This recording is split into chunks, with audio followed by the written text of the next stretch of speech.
suplada naman. Yan ang gusto ko sa mga babae, mas challenge ako. Kanina ka pa namin napapansin, ah.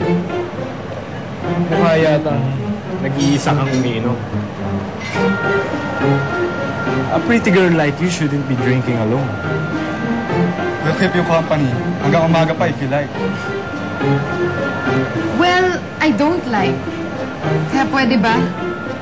Masyado ka naman pa hard to get. Sige na, chill lang tayo. Hoy! Come on, move it. Just take it. Sige na, gusto kayo.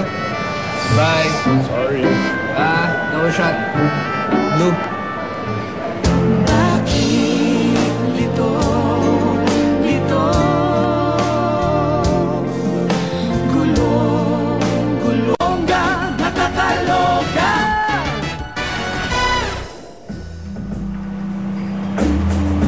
Salamat, ah. Pero, sa totoo lang, hindi ko naman kailangan yung tulong mo. Kaya ko naman ipagtanggol yung sarili ko sa dalawang mokong na yan, eh. Dapat, hindi ka na lang nakialam. Ayos ka rin magpasalamat, ah. May halong panunumbat. Boss, isa pa nga.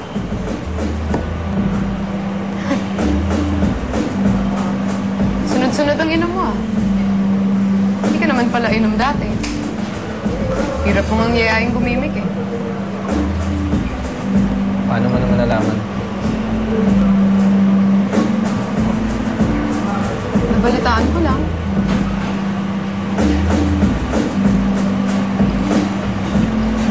Meron lang akong gustong kalimutan.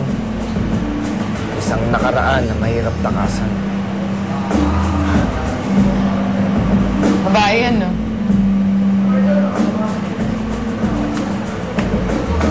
Baliktad naman yung mga dahilan natin. Ako naman, may nakaraan akong gustong balikan. Si Lalo. Ano mo nalaman? Pwede ba boyfriend mo siya? Ah, oo, tama. Boyfriend ko siya. Namimiss mo ba? Halongkatin ninyo ang lahat ng lumang libro.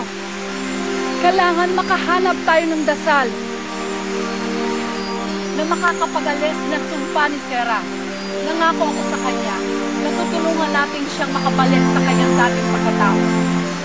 Gaganda, bakit ba natin siya pinag-aaksayan ng panahon?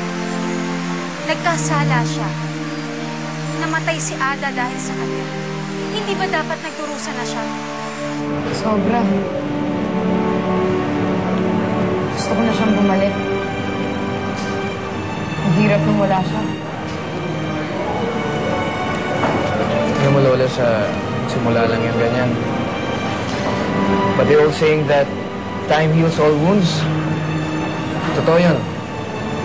Makikita mo, isang araw, marirealize mo lang na tanggap mo na wala siya. Hindi mo na siya maiisip. Naka-move on ka na. Pinagkalooban tayo ng may kapal ng kapangyarihan makatulong sa kapwa natin. Hindi para manakit.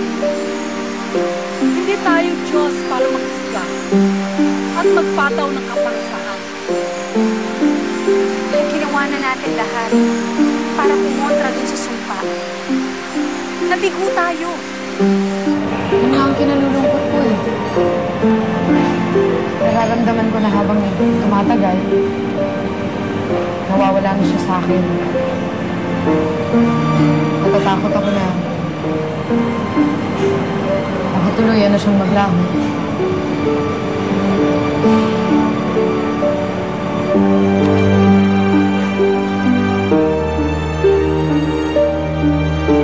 Lalabanan ni Sarah ang ating orasyon.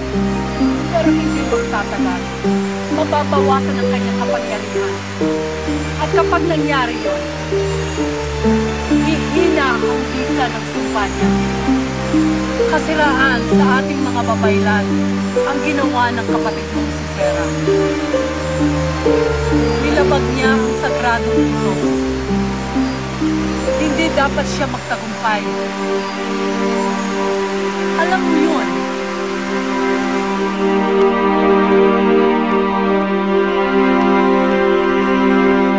Heto na po!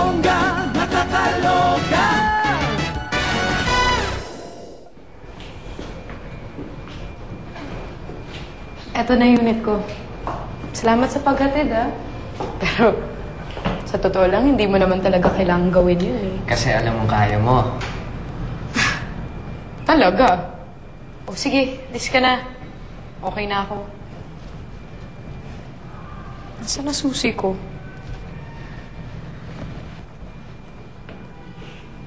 Oh, bakit? Iba ka sa lahat ng babaeng nakilala ko. Kung alam mo lang kung gaano kaiba. Nagagawin ka ba bukas? Wala naman. Aayain mo ako mag-date? Sana. Baka pwede tayo mag-dinner or something. Wala naman siguro masama doon, di ba? Wala naman. Hindi! Meron. Hindi pwede. Bakit? Dahil ba ito kay Lalo?